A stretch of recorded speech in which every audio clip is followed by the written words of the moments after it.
Dear friends, starting from this episode, we will officially enter the first part of our study, Understanding One. I will do my best to cover different perspectives and layers, striving to achieve a comprehensive, universal, and in-depth exploration of One. Firstly, many people may ask a question: why should I understand One? What benefits can understanding One bring to me? Very well. Let us use this question as an entry point to delve into the inquiry of One. In daily life, we often hear statements like, "I know, all humans are interconnected." This statement has almost become a polite expression, a verbal universal truth. However, when we further observe real social relationships, especially the genuine reactions in daily personal interactions, we discover a significant gap. The verbal One and actual actions hardly overlap. While verbally acknowledging we are one, in actions, people often exhibit exclusion, denigration, comparison, and conflict. We verbally acknowledge humans are one big family, but in political, economic, religious, and ethnic interactions, we often differentiate between friend and foe, constructing opposing factions. We verbally say everyone is equal, but in everyday social interactions, we often judge a person's worth based on wealth, status, knowledge, or background. We verbally claim, "I understand you," but when interests clash, we readily take the opposite side without hesitation, even trying to overpower the others. This contradiction reveals a fact. Our understanding of One often remains superficial. It does not stem from a deep realization within the soul, but is merely maintained for the sake of appearances or to uphold a semblance of social order. If we delve further, we will discover that human society often does not erupt into large-scale harm not because of understanding of One, but rather due to the presence of laws. Many individuals refrain from openly harming others in actions solely out of fear of legal consequences. But what would happen if this legal constraint suddenly vanished?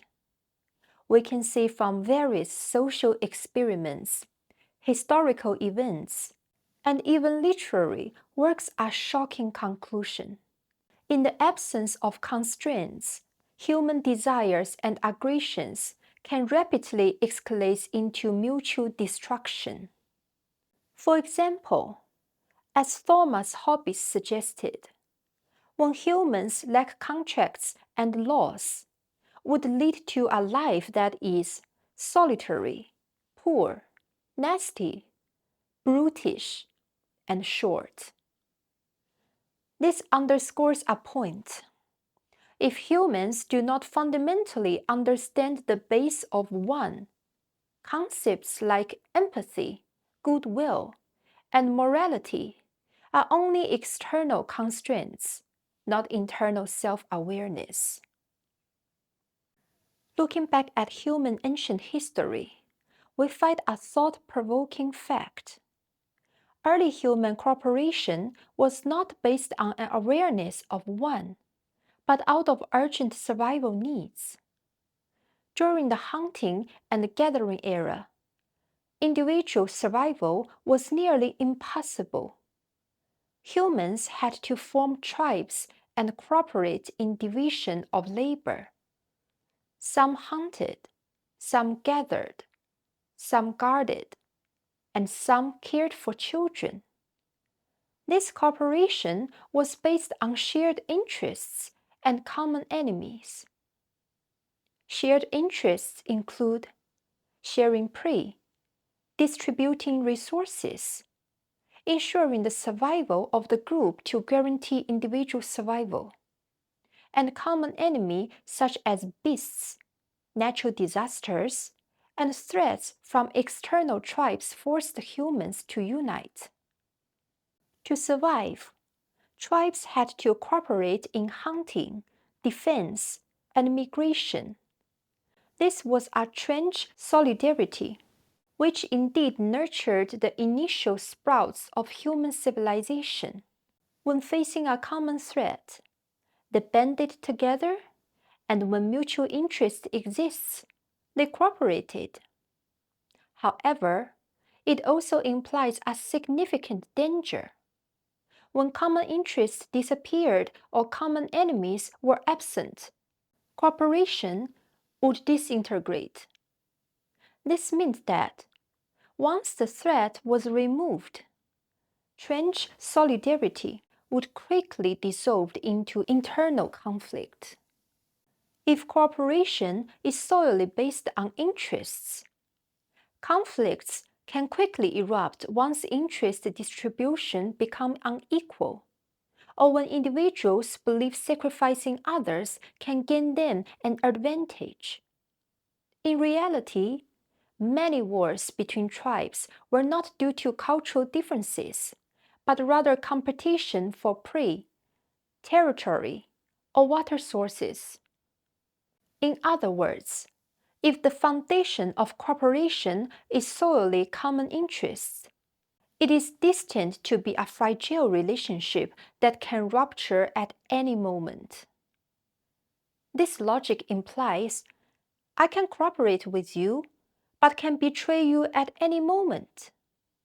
I respect you, but only because it benefits me at this moment. If sacrificing you can make my life better, I have no reason to refuse. This logic does not transcend the survival mode of animals. Wolf packs and lion prides understand cooperation for hunting. Yet they will engage in brutal internal struggles when resources are scarce. Distinguishing human from animals is the ability of free will. This means that humans can choose to base not only on instinct, but also on whether to maintain cooperation and expand goodwill. The greatest of free will lies in its ability to transcend instincts. However, its danger lies in this. If not well handled, free will can degrade into a tool of harmful desires.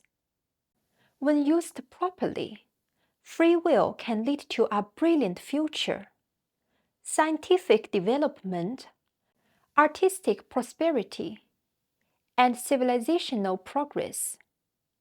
When misused, free will can bring endless suffering, war, oppression, exploitation, and environmental collapse. Therefore, free will itself is not the answer. It requires a higher foundation to guide it, and this foundation is the understanding of one. This clarity allows us to see true cooperation and genuine respect cannot be solely based on interests. Otherwise, they are merely temporary alliances rather than enduring symbiosis. Only by recognizing one can humanity truly transcend this short-sighted logic. If I understand we are of one source, then respecting you is not because it benefits me, but because both you and I are manifestations of the one. If I understand we are of one source, then protecting the earth is not because it can still provide me resources, but because it is the foundation of my existence. If I understand we are of one source, then cooperation isn't a temporary measure, but the natural resonance of life. This kind of cooperation based on one does not vanish with the disappearance of interests or enemies. It is a deeper, unshakable relationship. Today, we see many advocating for cooperation, respect, and symbiosis, but often they remain at the level of interests. Political cooperation is for economic and security reasons. Corporate social responsibility is for branding and market purposes. International agreements are to avoid conflicts or gain more resources. While these have their positive aspects, without fundamental understanding of one, they will ultimately fail to avoid hypocrisy. What appears as cooperation on the surface may conceal hidden calculations behind the scenes. What seems like respect on the surface may harbor underlying feelings of disdain and superiority. What appears as symbiosis on the surface may truly be exploitation and plunder of the environment. Without this understanding, all cooperation will only be a facade and never progress towards a genuine future. Without understanding one, human cooperation will always remain at the surface level of short-term interests. In society, groups will perpetually harm each other, with wars, hatred, and division recurring endlessly. On an individual level, people will spiral into loneliness and fear, unable to truly experience happiness.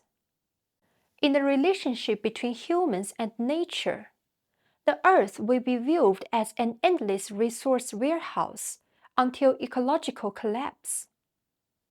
This world is not a hypothetical scenario, but the reality we are currently experiencing.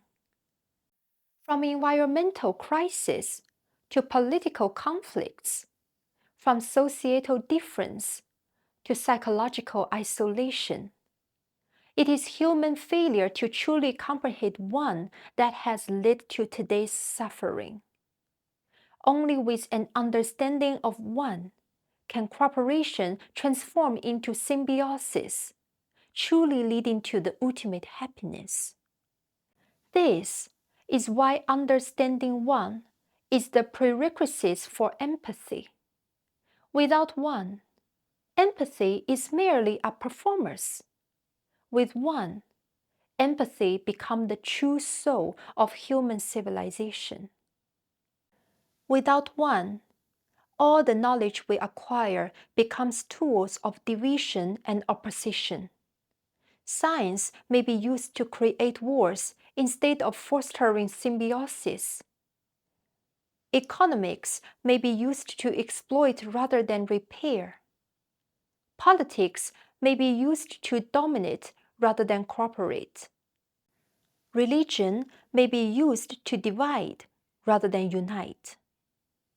Only by affirming one will all knowledge return to its rightful place, serving happiness, serving symbiosis.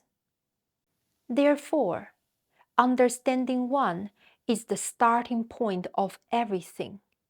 Without one, so-called empathy, goodwill, and happiness are just temporary illusions.